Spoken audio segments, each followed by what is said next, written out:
сен қалай әдебиетке бет бұрдың? Журналистикаға қазақ ұлттық университетіне барып тапсырам деген кезде әкем жүзік кесілді, қарсы болды. Біздің қоғам қазір материалист қоғам, дүние қоңыз қоғам. Мысалы, әртүрлі дүниелерді үйрену арқылы ақша табуға болады. Ізгілігі басым адамдар көп пе қоғамда? Ізгілігі басым адамдар көп деген сенімім сол күйінде селкеу түспей қалуы керек деп. Ақын жазушылар кімге керек дейді? Ақындар мен жазушылар қиял кезіп жүреді. Мен шығармашылыққа аса қатты ден қойып жүрген жоқпын. Ой өзгертпейтін тек ақымақтар ғана. Өмір бақи үздік бола алмайсың, бәріне бірдей жағымды бола алмайсың. Мен негізі білім саласы туралы мүлде айтқым келмейді. Қайырлы күн. Бүгінгі руханият ашық сұхбат алаңының көрермендері. Бүгінгі кезекті сұхбатымыздың қонағы ақын, Жамбыл облысы әкімдігінің мәдениет және тілдерді дамыту басқармасының баспасөз хатшысы Ғалия Архатқызы Абылай. Қош келдің, Ғалия қыз. Қош көрдік.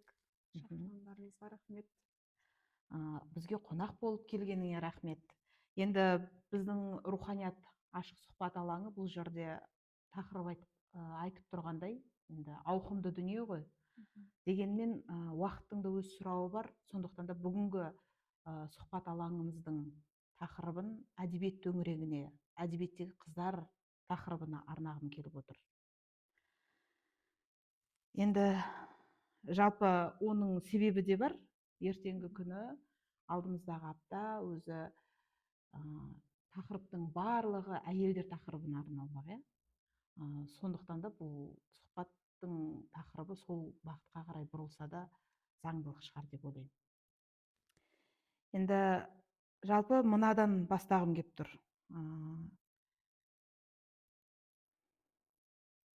Өзің әдебиет жолына келдің.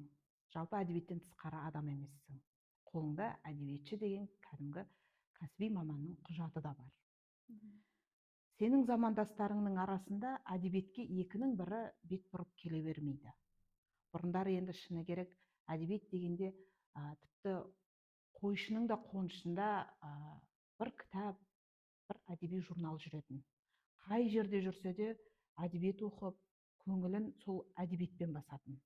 Ал кейінгі сенің замандастарыңда, қатарластарыңда бұл үрдіс байқала ма? Жалпы сен қалай әдебиетке бет бұрдың?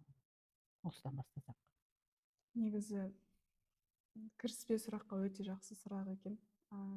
Шынымен қазіргі дәуірде, цифрлық кеңістікте расында жаңағыдай сіз айтқан үрдіс кенже қалып бара жатыр. Екінің бірінің қолынан ондай кітапты көру, әдебиетке деген қызығушылықты байқау өкінішке қарай жоқ болып бара жатыр. Жоқтың қасы десек болады. Мүмкін осы зумерлердің дәуірі дейміз ғой. Сол кезде дүниеге келсем, мен қазір мысалы әртүрлі дүниелерді үйрену арқылы ақша табуға болады. Осынша жасында көптеген миллиондарды тапты, табыскер болды деген сияқты тақырыптар, сондай әңгімелер өте, қалай айтсам болады, танымал болып жатыр ғой. Мүмкін мен де қызығар ма едім, осы заманның көші соған алып келер ме еді. Бірақ қарап отырсам, бәрібір де адамға жаратушы өзінің болмысына сай бағытын айқындап беретін сияқты. Бәрібір де мен осы кезеңде, осы зумерлердің дәуіріне бергі келе, мысалы 10 жыл кейін дүниеге келген болсам да, бәрібір әдебиетті таңдар ма едім деген ой келіп отыр да. Неге? Себебі қалай келдің деген сұрақ болған кезде, оған өскен ортаң әсер етеді, оқытушыларың, мектептегі мұғалімдерің әсер етеді.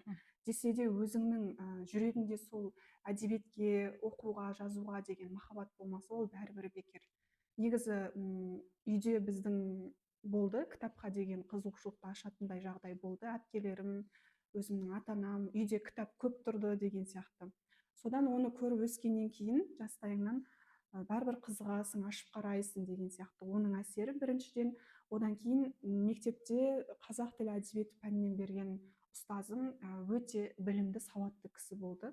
Соған еліктеушілік, менде осы Нұргүл әпкейім сияқты болсам деген бір арманның бір жаруы болды. Десе де қазір өзімнің ой елегінен өткізіп жатсам, сезімталдық, жазуға деген ұмтылыс, жазусыз өміріңді елестете алмау, бәрібір де бір сөйлем болсын оқып өзіңе қуат алу деген нәрсе, ол болмыстан да бар екен. Сондықтан осы біз айтамыз ғой, енді абайдай болу қайда, бірақ абайдың үш рухани арнасы болды деп айтып жатамыз ғой. Сол секілді біріншіден табиғатыма жаратушы берген қасиет, екіншіден ата анамның, өзімнің туыстарымның бағыттауы, одан кейін мұғалімдерімнің сол қасиетті көріп ары қарай бұлақ көрсең көзін аш деген сияқты ашуы, соның барлығы осылай әдебиетке құштар жүрегімнің бір жаруына себеп болды десем болады. Енді қазір сол мамандықты оқыдым, кәсіби дипломым бар десе де, сол әдебиеттің айналасында жүрміз. Әлі оның ішіне мүмкін кірмеген шығармыз, білмеймін ғой. Өз-өзімізге баға бере алмаймыз, дегенмен де әлі де оқитынымыз көп, үйренетініміз көп деген секілді. Десе де тіршілікте болады кейбір кезде кітаптан алыстап кетесің, жазудан алыстап кетесің. Сол кезде ішімдегі бір дефицит байқалады. Маған оқу керек болды, уақыты келді деген сияқты. Сол үшін әдебиеттің құдіреті де сол шығар бәлкім. Кәдімгідей жаның ашығады, иә? Ашыққанда сол оқыған көркем әдебиет соны толтырады дейсің ғой. Иә, дәл солай. Дұрыс, әдемі. Жаңа сөзің аузыңда енді 3 тіректі айттың ғой, әдебиетке алып келетін, әдебиет арнасын ашатын. Соның үшіншісі ұстаз дедің. Расында бүгінгі таңда кейде балалардың жүрегінде сол әдебиетке деген махаббатты аша алмай жатқан ұстаздар ма деген тағы бір ой келеді. Шерхан Мұртазаның бір жазуында былай дейді: әдебиетті оқытатын ұстаздар міндетті түрде білімді және әдемі болу керек деген бір әдемі ойды айтады да. Сен соған қалай қарайсың? Ол сөз әлі күнге дейін өзекті деп ойлаймын. Себебі жаңа Нұрсейітова Нұргүл деген ұстазым, қазақ тілі әдебиет пәнінен сабақ берген. Ол кісі бізге 6 сыныпта келді. Оған дейін мен 6 сыныптың аяқ жағына қарай. Сонда 2 жыл бойына мен әдебиетке деген құштарлығымды аса байқамаған екенмін.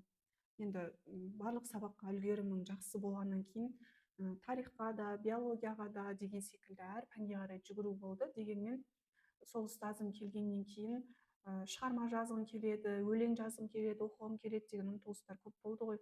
Сол секілді ойлаймын, қазіргі таңда шынымен ұстаздар мықты болмаса, көп сондай оқушылардың қабілеті ашылмай қалатын сияқты. Цифрлық дәуірде көбісі сол материалдық дүниеге қарай бағыттап, әдебиет кімге керек деген сияқты сондай ойда қалатын сияқты. Сол үшін расында қазір енді мұғалімдердің мәртебесі, педагог мәртебесі деп айтылып жатыр ғой, қоғамда көтеріліп жатыр, әлі күнге дейін өзекті. Сол нәрсе жай ғана есеп беру негізінде емес, шынымен де ұлт руханиятын көтеретіндей, әдебиетімізге өзіндік серпін алып келетіндей деңгейде жүзеге аса беруі керек, оған басымдық беруі керек деп ойлаймын. Тамаша. Енді жаңағы ұстазды айттық, иә? Енді сол жерде ұстаз үйреткен сабақтың ішінде сенің көңіліңнің нұрын ашқан бір ерекше шығарма болмаса, ерекше бір өлең бар ма? Бар.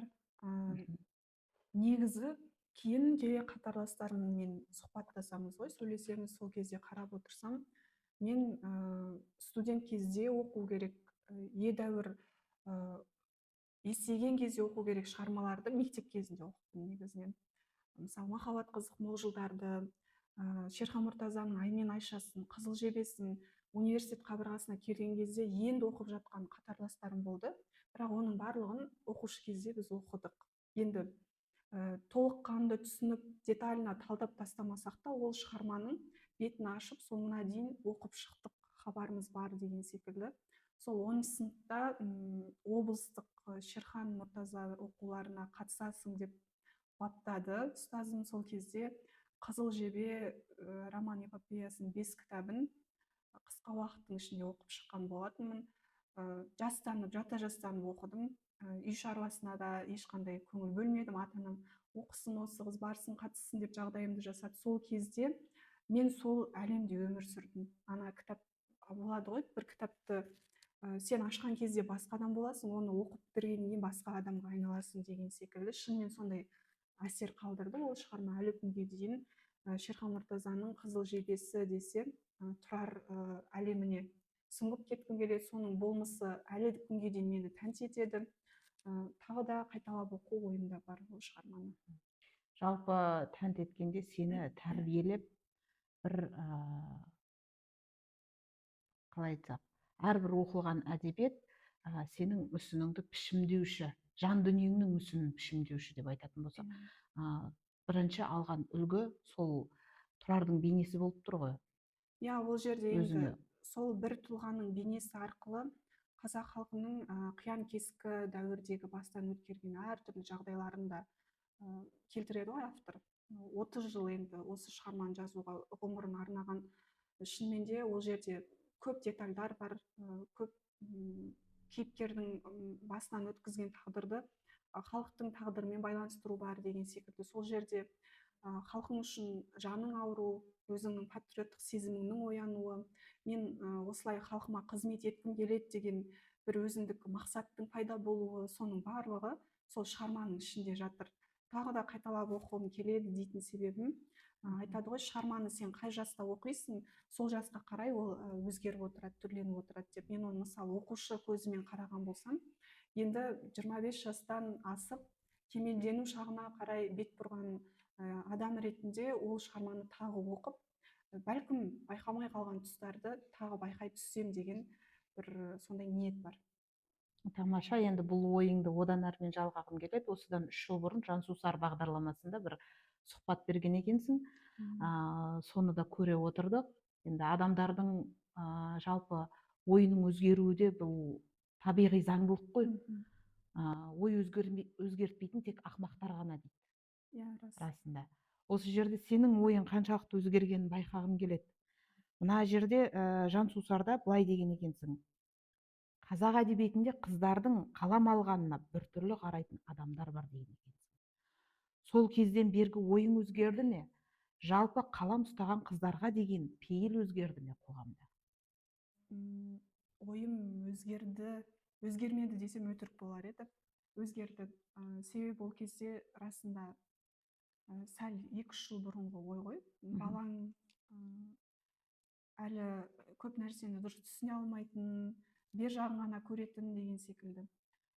Әлі де бар негізінен біртүрлі қарайтын қауым, бірақ сол кезден бері біртүрлі қарайтын қауымнан гөрі қолдайтын қауымды көбірек көре бастады көзім. Себебі кез келген ортада, кез келген жерде бәрібір де оның минус жағын, плюс жағын көретін адамдар табылады екен. Сен соның қайсысын байқайсың, ол сенің өзіңнің таңдауың болып табылады. Сондықтан соңғы уақыттарда бәрібір де қоғамда әйел мүддесі, әйелдің, енді әйел теңдігі деп айтып жатамыз, бірақтан оны ол тақырыпқа қатты бармай-ақ қояйын, себебі өте ауқымды тақырып және жарайлайтын тақырып сияқты. Дегенмен де енді әйелдердің мүддесі, олардың ішкі үнін тыңдау деген секілді тақырыптар қозғалып жатыр ғой. Ол кезден бері де едәуір өзгерістер болды негізінен. Ал мендегі ойымның өзгеруі оған тікелей байланысты демеймін, бірақтан менің өзімнің жан дүниемнің, өмірге деген көзқарасымның, ізденісімнің нәтижесінде қолдайтын қауымның көбірек екеніне көз жеткізу басымырақ болды.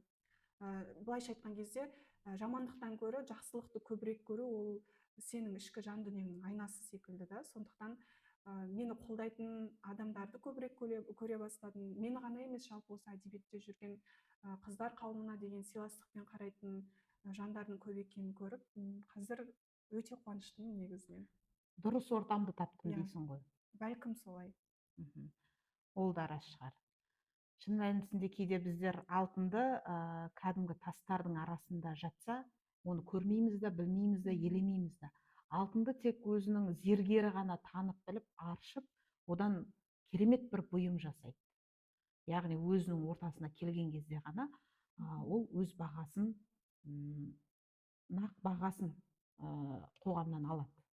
Ал кәдімгі көп тау жыныстарында болмаса судың астында құммен бірге араласып жатқан кезде оның бағасы ешкім білмейді ғой.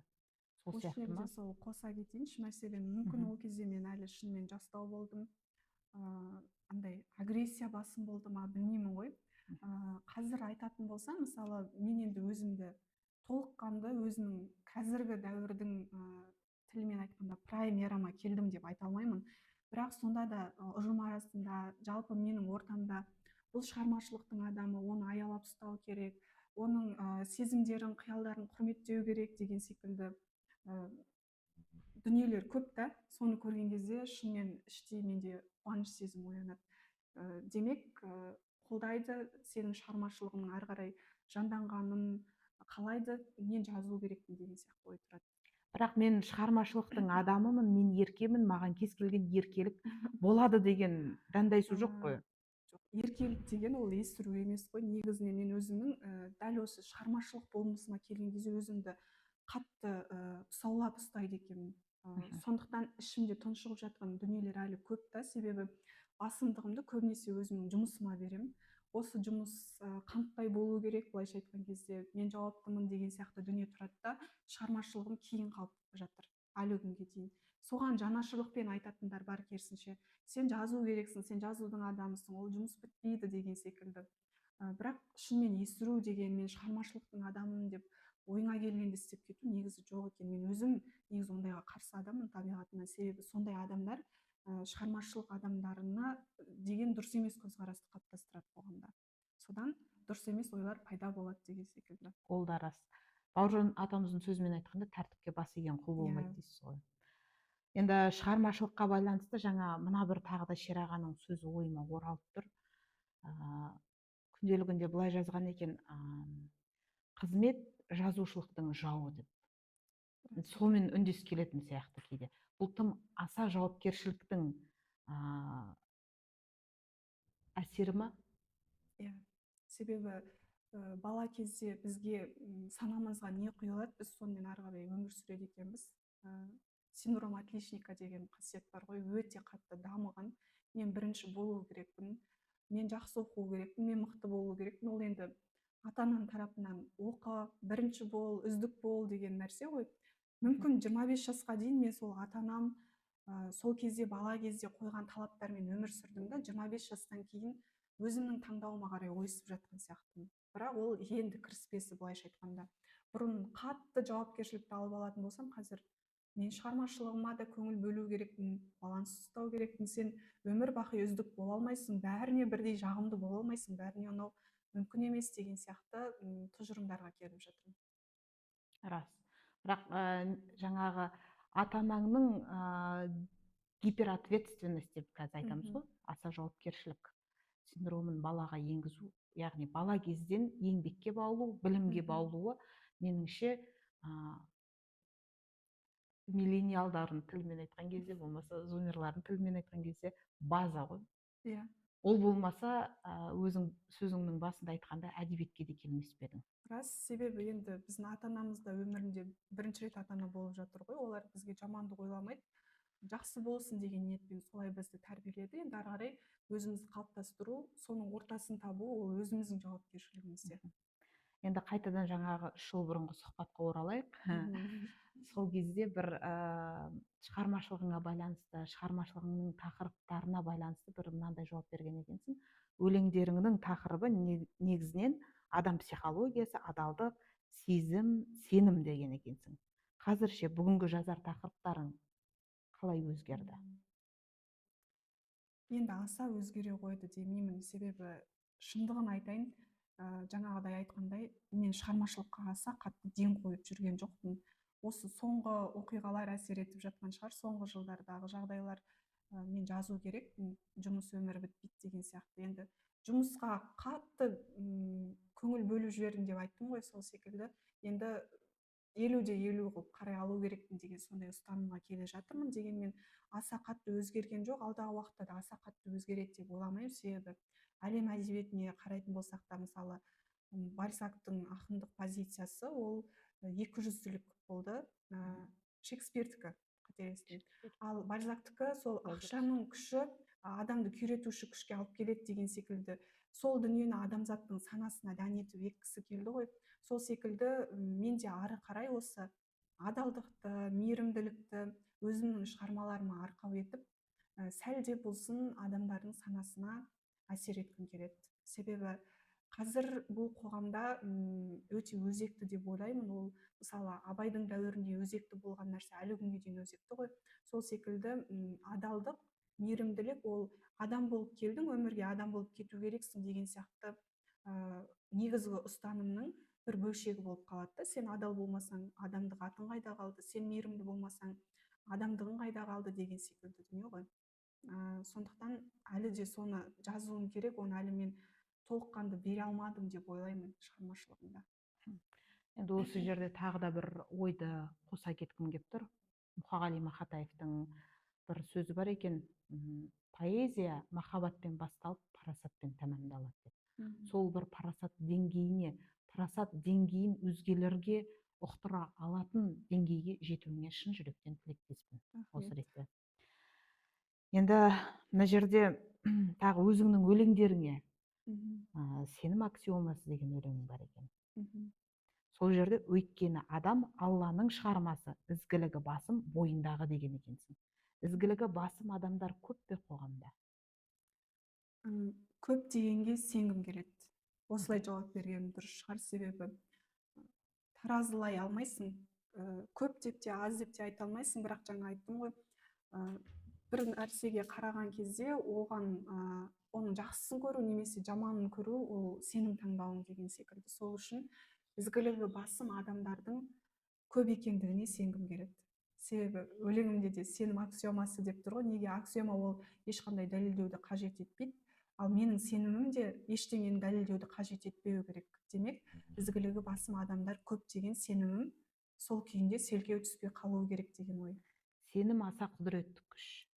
Сіз неге сенсеңіз, сол нәрсе өзіңіздің өміріңізге магнит сияқты тартады.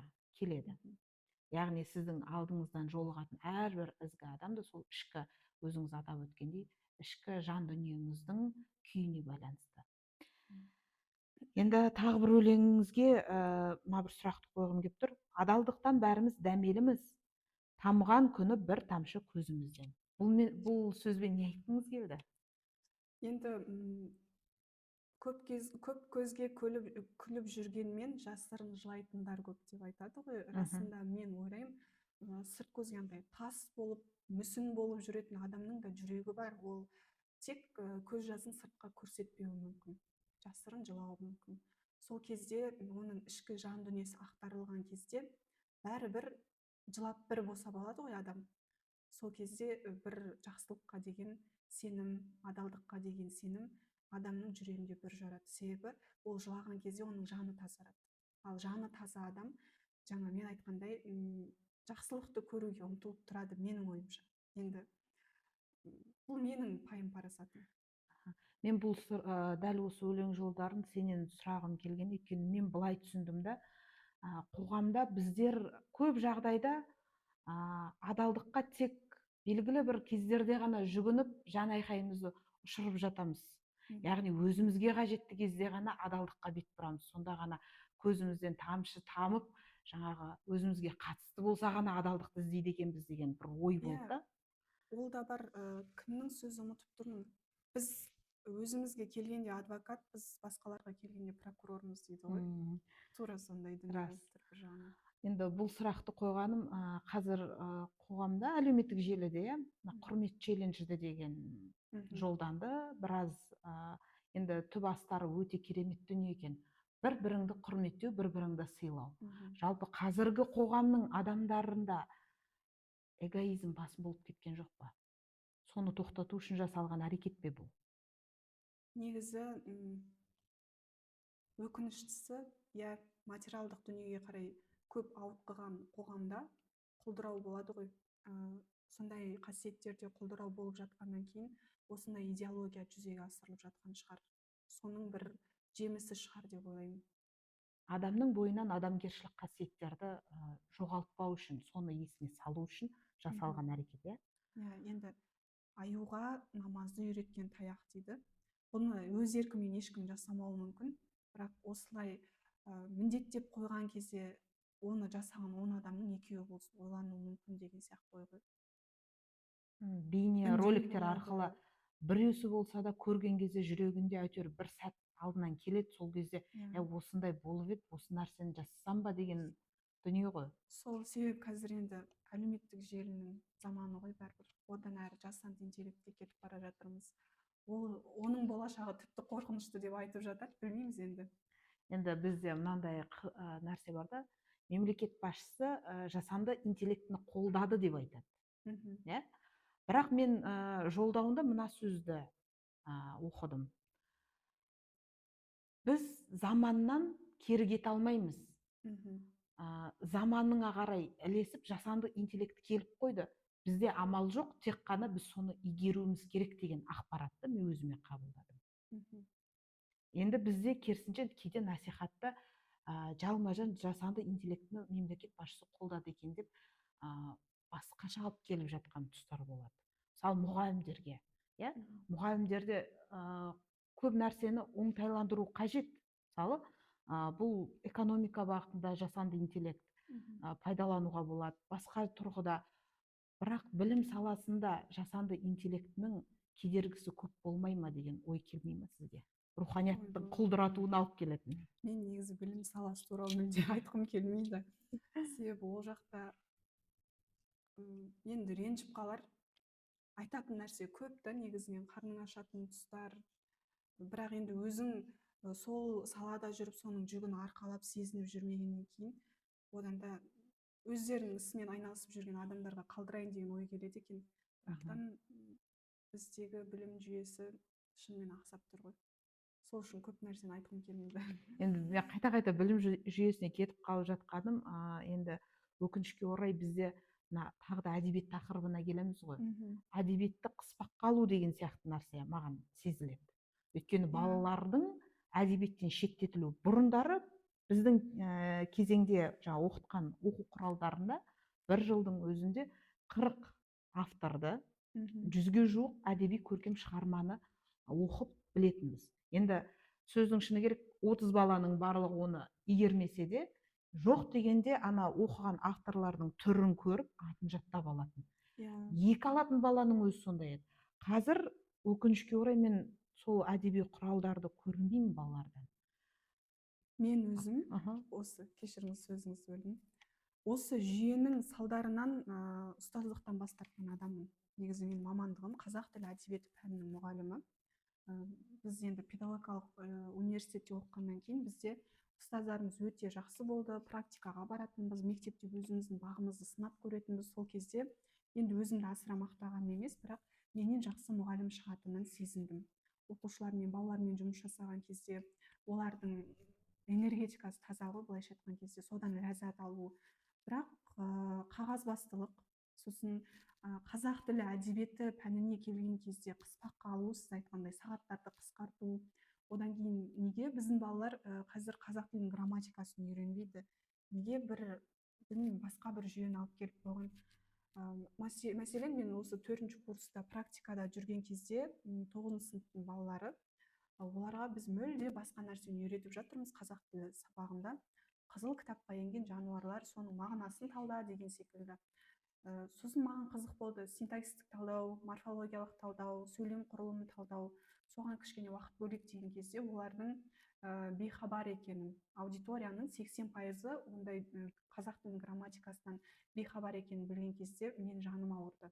Яғни қазақ тілінен өскелең ұрпақ махрұм деген сөз, ол сауатсыз деген сөз. Сосын мен барып сұрадым, неге олай, біз соған 40 минут соған арнайық та, бұл географиядан, биологиядан берілетін мәтіндердің керегі жоқ қазақ тілі пәнінде десем, жүйе сондай. Ертең тестті сол бойынша тапсырады, сол үшін бұл ақпаратты білуі керек. Жарайды, 10 минут уақыт бөлдеді, бірақ 10 минутта сен не үйретіп үлгересің балаға? Сонымен мен сол кезде шешім қабылдадым.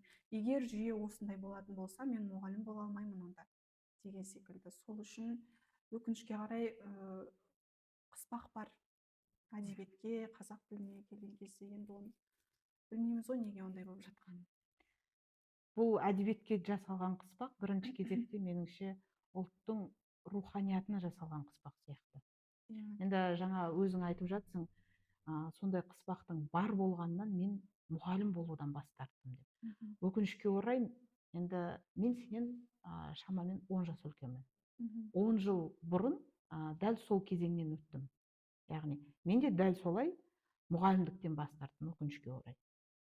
Бірақ бұл дегеніміз бүгінгі таңдалған, бүгінгі келген жолыма өкіну деген емес.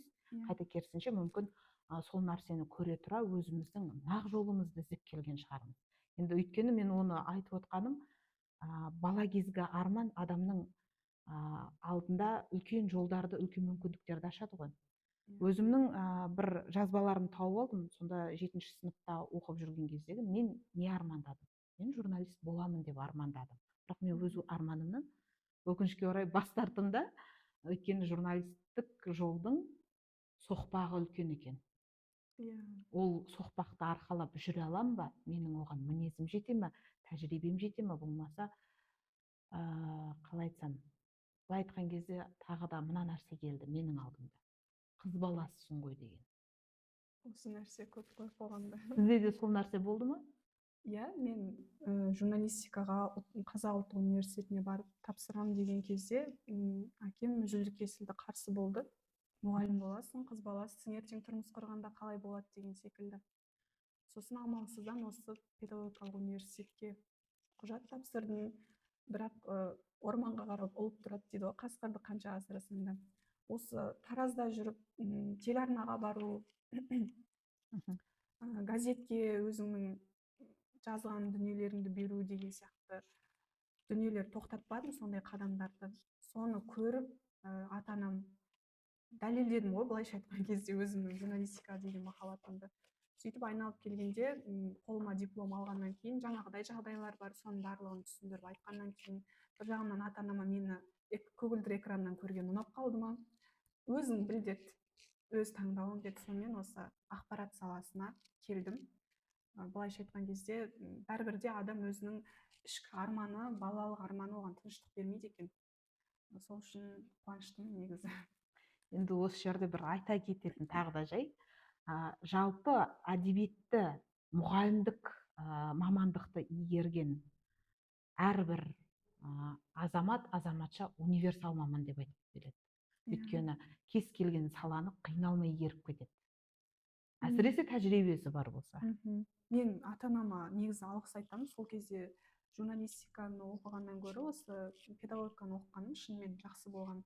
Маған кәдімгідей әсер етті. Себебі мен сол университет қабырғасында жүріп ғылыми мақала жазу, жобалармен айналысу, тіпті жаңа қысқа мерзімді, ұзақ мерзімді жоспарлары бар мұғалімдердің, соны жазу, барлығын игеріп алдым былайша айтқан кезде.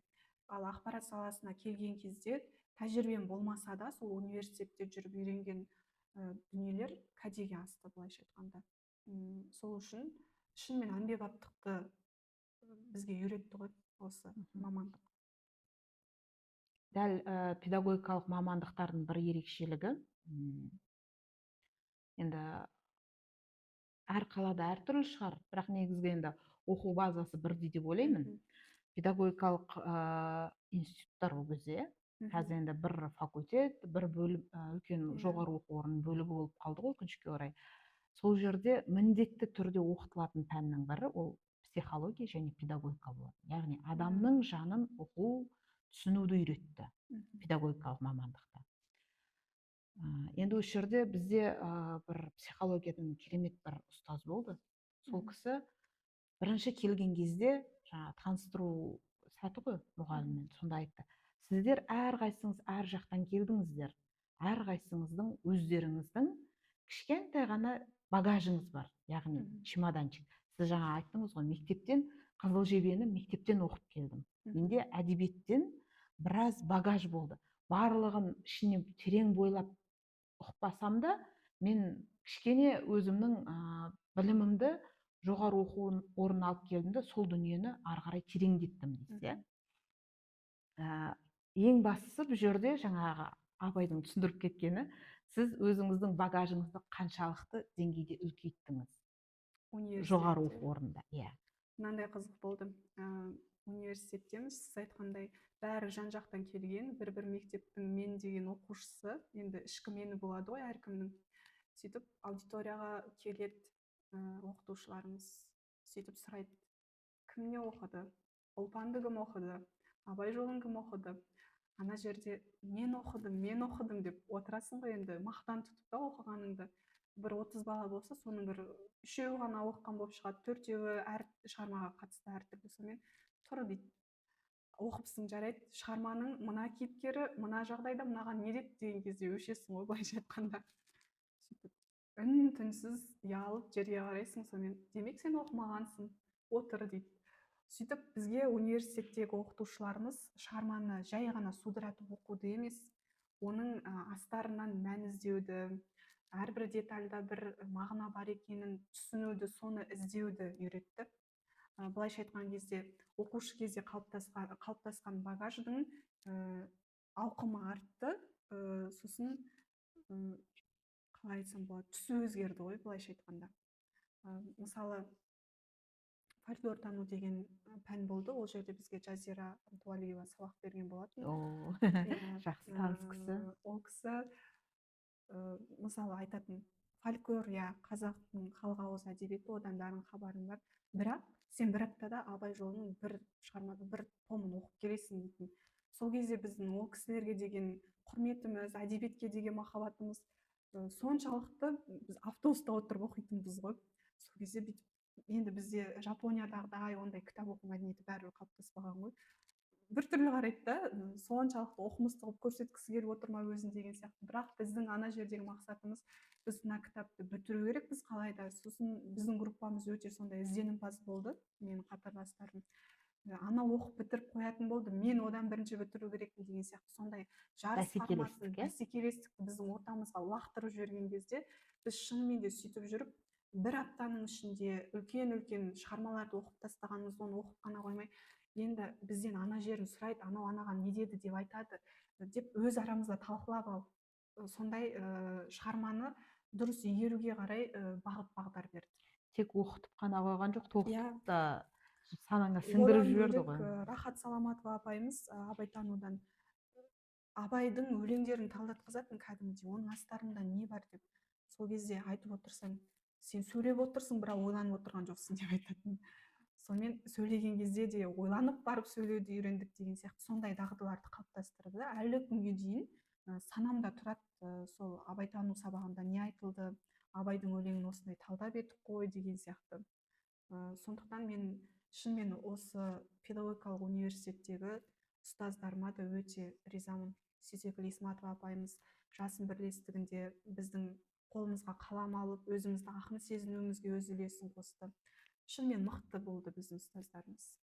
Рас, оның ұстаздың балаға әсері өте үлкен ғой. Жазира әпке деп отырсың, өзімнің де студенттік кезім сол еске орала кетті. Бізде жаңағы Жазира апайдың бір несі, мен сендердің барлықтарыңды кітап оқу ауруына шалдықтырамын деп сөйтіп кірген. Иә. Ал жаңағы Сейсекгүл апай енді бүткіл ақындардың анасы десек болады, осы педагогика институтында, жалпы Жамбыл өңірінде. Қай ақынды айтсаңыз да Сейсекгүл апкейді есіне алады. Мысалы қазір енді мен мәдениет саласында жүрмін, бұл жерде ақпаратқа ғана емес, арасында ұйымдастыру ісіне де қосып жібереді. Дәл осы әдеби кештерге келген кезде, ақындардың тақырыбы болған кезде деген сияқты. Себебі енді басшылықта көріп отырады деп ойлаймын. Бір нәрсені көргеннен кейін ақылдасады, кеңеседі деген сияқты. Ал сол мектеп бізде Сейсекгүл апкей қалыптастырған ғой. Сол студент кезімізден біз қалай жасап жатырмыз, ойдағыдай жасаймыз ба, жасамаймыз ба, сенімсіздік туғызбайды. Бастысы жасаңдар, ұйымдастырыңдар, істейік бірге, көрейік деп сол жерде жүріп, біз педуниверситеттің актовый залында талай әдеби кештерді ұйымдастырғанбыз. Енді қазір сыртынан қарап отырсақ, бала болыппыз ғой деп айтамыз да, бірақ ол бізге үлкен тәжірибе болды кәдімгідей. Жаңағы кішігірім чемодан бара-бара өсіп үлкен чемоданға айналды. Яғни бүгінгі жұмыс барысында, қызмет барысында көп пайдасы, әсері болып жатыр. Иә, кәдімгідей. Оны мойындау керек. Енді ақын жазушыларға қатысты, енді әдебиетті жазатын ақын жазушылар ғой. Өкінішке орай өткен жылдың соңында Facebook әлеуметтік парақшасында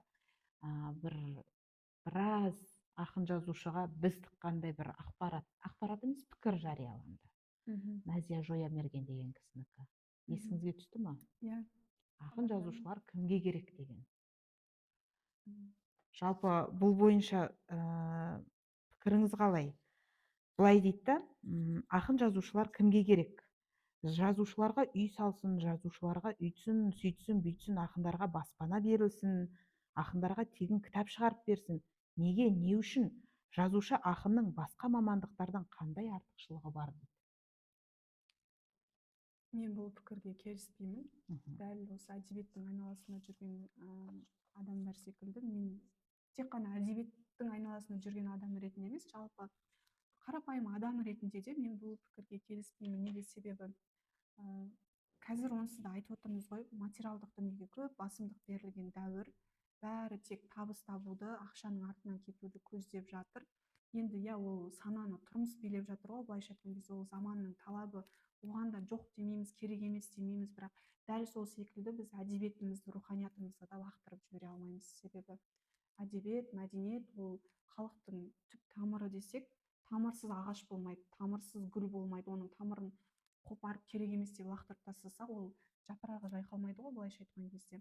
Иә, бәлкім қазір уақыттың осындай бір көштің салдарынан байқалмауы мүмкін жазушылардың, ақындардың қоғамдағы рөлі, дегенмен ол уақыт таразысындағы іс қой. Кейін болашаққа не қалады, болашақ ұрпақтың санасы қалай қарай бағыт алады деген секілді. Сол үшін олай біз ақын жазушыларымыз керек емес деп кесіп айта алмаймыз, меніңше. Енді жалпы мен бұған келсем, өйткені біздің қоғам қазір материалист қоғам, дүние қоңыз қоғам соған айналып кетті. Ал соның антидоты әдебиет.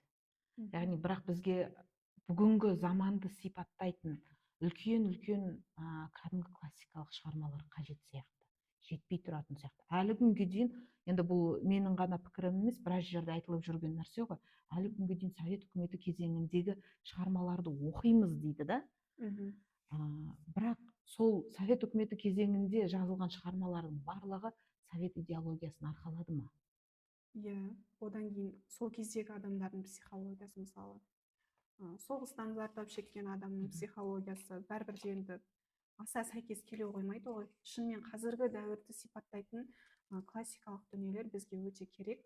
Олар неге әлі болмай жатыр, неге жазылмай жатыр дейтін болсақ, осы шығар жалғыз себебі. Бәрі күнкөрістің қамымен жүр, ал күнкөрістің қамымен жүрген адамның ойында қайдан шабыт болады деген секілді. Одан қалса айтып жатады ғой, ол осы ақындар мен жазушылар қиял кезіп жүреді деген сияқтышы. Реалист болу керек қой дегендей. Сонымен меніңше қазіргі жазушылар мен ақындарға да қиын сияқты өзінің заманына сәйкес. Себебі мына жақта күнкөрістің қамы, мына жақта тұншығып жатқан шығармашылығы жанына тыныштық бермейді деген секілді. Бірақ менің қуанатыным, қазір мен оқып жатқан шығарма Ақберен Елгезектің Дардай деген романы шықты. Енді мен ол кісінің сұхбатында қарап шықтым, оқып бастаған кезде мүлде басқаша нәрсені күткенмін. Мынандай деталь бар, енді толық аяқтаған жоқпын, бірақтан сол шығарма кейіпкері Бекет әйелінің жанында соңғы рет жатқанын білген жоқ дейді да. Енді қазіргі біздің замандағы өзекті мәселе, ол екінші әйелге кетіп қала ма деген сияқты ой тұрады ғой. Басқа махаббат тауып алды ма мынау деген деп. Сөйтсе ол жерде мүлде басқа нәрсе айтылады. Сонымен мен ізденіп қарап, мындай шыдамсыздығым бар, өткенде сіз салыпсыз ғой, мен кітаптың соңын ақтарып қарап шығамын. Менде де сондай бір, сонымен мен ішімдегі сұраққа жауап іздеп ол кісінің сұхбатын көрдім, кітапты аяқтамай жатып. Сөйтсем ол жердегі негізгі идея сол кейіпкер арқылы аллегориялық дүниелерді алып келеді да, сол кейіпкер арқылы қазақ халқының бастан өткеріп жатқан дүниелері, былайша айтқанда қазіргі заманмен сипатталады. Өз денесіне өзі сыймай кетіп үлкейіп кету деген ауруға шалдығу ғой. Ішінде үлкен ғаламат күш бар дейді да, кітаптың сыртында жазылып тұрады. Анау сөзді санасымен түсініп оқыған адам кәдімгідей андай денесі дір ете қалады, жүрегі селк етеді, былайша айтқан кезде. Бір үндеу тастап тұрған сияқты да. Ояну керек, біздің халық ояну керек деген сияқты сондай үндеу тастап тұрғандай сезім қалдырды маған шынымен. Мен ойлаймын, осы шығарма болашақта классикалық туындылардың қатарында болады-ау. Енді Ақберен Елгезек шын мәнісінде үлкен жазушы, ақын. Енді ол кісінің деңгейі бар тұлға ғой. Ал тағы бір қазір мына бір иесіз көлеңке деген Әлішер Рахатын қатты насихатталып жатыр. Оған қолың жетті ме, жетпеді ме? Өкінішке қарай жетпеді.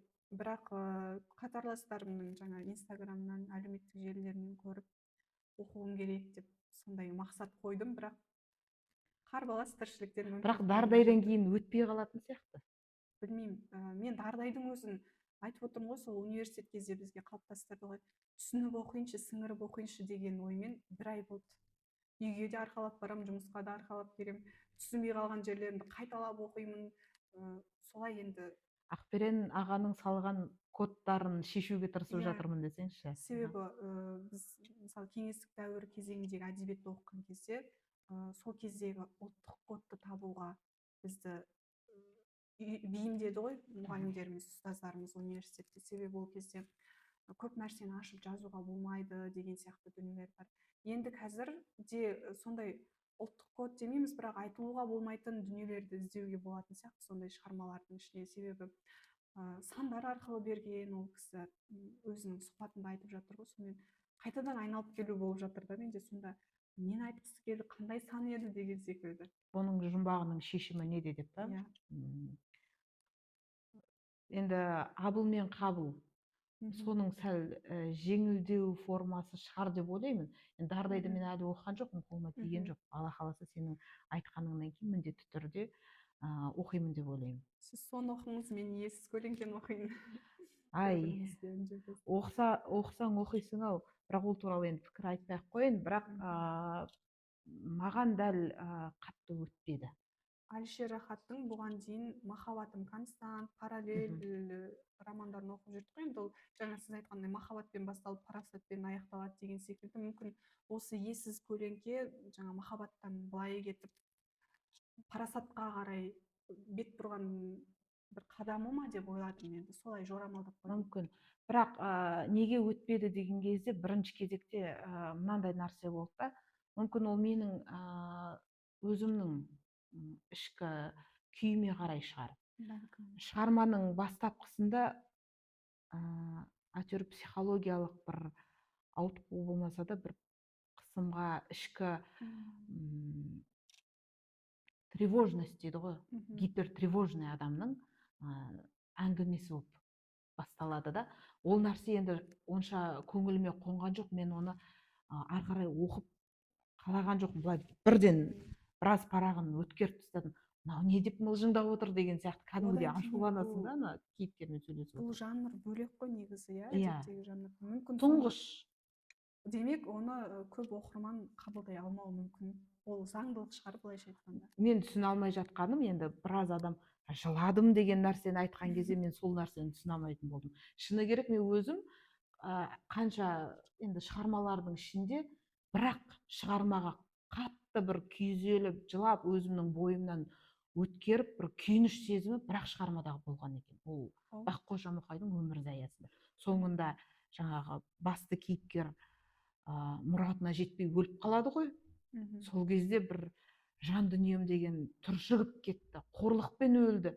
Неге оны қорлап жіберді деп.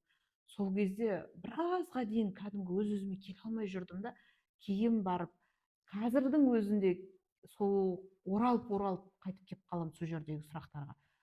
Келіп қалатын себебім енді бұл тарихпен байланысты. Бізде кейде оқиғаның түп тарихын білмей жатамыз, сол үшін түсінбей қалатын шығармыз деген ой болады. Әдебиетті оқу үшін бірінші тарихты білу керек емес пе? Қазір енді жақсы, енді заманның жақсы жағы да бар ғой, дамыған заман. Мысалы бұрын ондай мүмкіндік болған жоқ. Дардайды оқу барысында мен автордың өзінің пікірін білуге мүмкіндік алдым ғой, осы әлеуметтік желінің арқасында.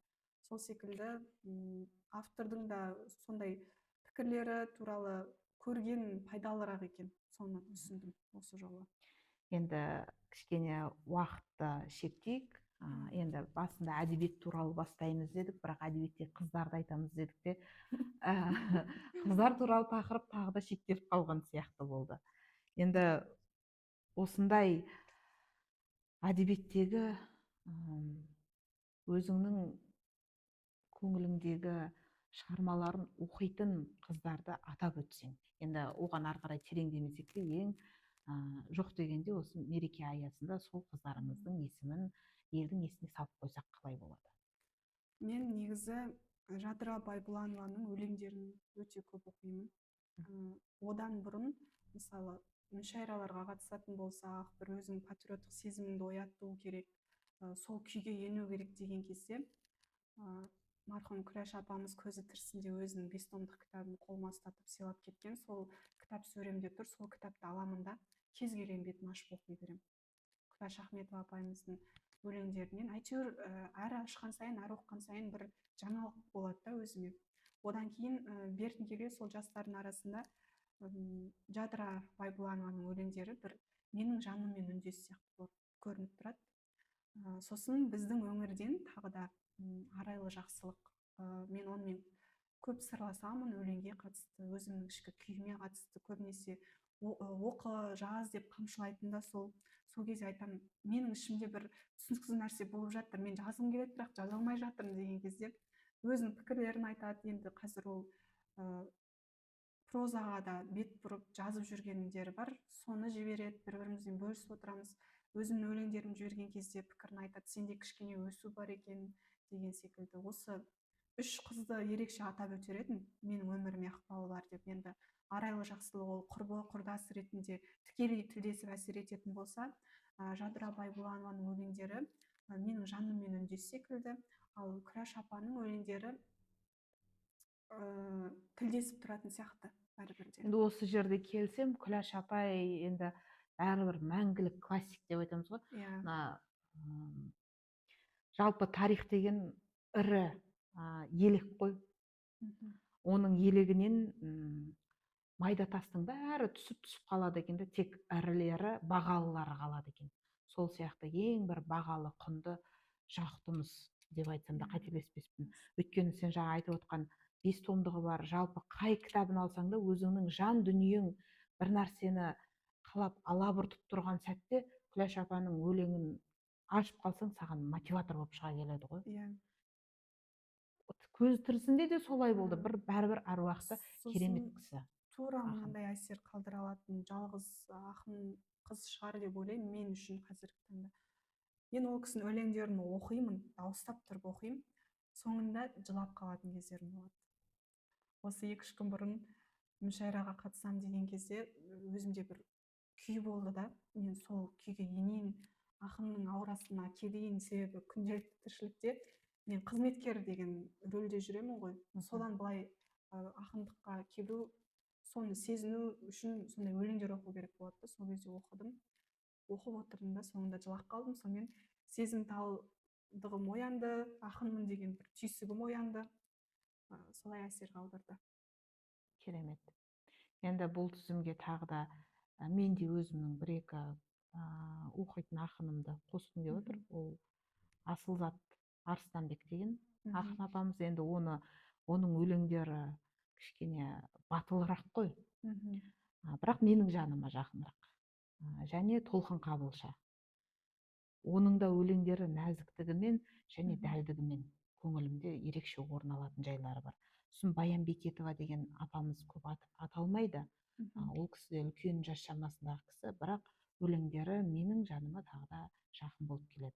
Сондай-ақ жаңа өзің айтып жатсың ғой Арайлы Жақсылықты. Арайлы Жақсылықты күрескер ақын деген бір ат қоюға болатын сияқты. Иә. Шын мәнісінде өмірдің бәрі күрес дейміз ғой. Сол күреске қасқайып тұратын өлеңдерді осы Арайлыдан кейде тауып алатындаймыз. Енді бүгінгі сұхбатымызды қорытындылағым келіп отыр. Жалпы сұхбат соңында Шерхан Мұртазаның мына бір әдемі сөзі бар. Өнер, әдебиет тоқтаса, асағаның ақ май болса да қоғам өледі деген. Сол қоғамымызды өлтірмейтін өнер мен әдебиеттің жанашырлары мәңгі жасай берсе екен деген тілегім бар. Енді бүгінгі сұхбатымыздан естелік кәдесый қонаққа деген Фариза Оңғарсынова апамыздың Дауа деген жыр жинағын сыйғызғым келеді. Фариза апамыз да керемет ақындардың, бірегей ақындардың бірі ғой. Сол сенің жаныңа әрдайым өлеңдері дауа болып тұра берсін. Рахмет көп. Ең қымбат сый ғой кітап деген. Рахмет. Сіздерге де шақырғандарыңызға рахмет. Енді шыны керек, тіршілікте өлеңге, шығармашылыққа айтып жатырмын ғой. Көп көңіл бөле бермейміз, тұншықтырып саулап ұстауға тура келеді. Себебі сен жұмыс жасау керексің, сен қызметкерсің, жауапкершілік тұр деген секілді. Ал осындай сұхбаттар, өлеңнің айналасында, әдебиеттің айналасындағы әңгімелер шынымен сен өзің сырттан басқаша көруге мүмкіндік береді екен. Мен қазір расында өзімді тек шығармашылық адам ретінде ғана сезініп отырмын осы сағаттарда. Рахмет сізге.